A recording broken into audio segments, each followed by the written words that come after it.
Hello everyone. Now take a sheet of paper and fold it like this as shown in the video. Yeah, just like this. You have to follow each and every step. Yeah, don't miss any of these steps and you will then see that we have made a lip kind of structure. Now color the lips like this. Let's now take a sheet of paper and fold this like this as shown in the video. Just follow each and every step and do not miss any of these steps. Make the folds neat and clean so that the result is very good. Right now, just fold it like this, making the flower. Yeah, just like this. Now turn it beside like this.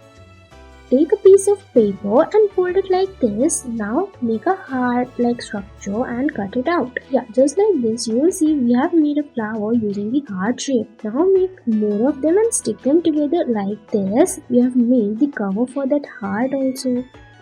Take a sheet of paper and fold it like this as shown in the video. Yeah, just like this you have to follow each and every step and do not even miss any of these steps because each step is very important to make the craft, right? Now you will realize that we have made a boat kind of structure. Yeah, this is a tiny little boat. Make more of them. Thanks for watching.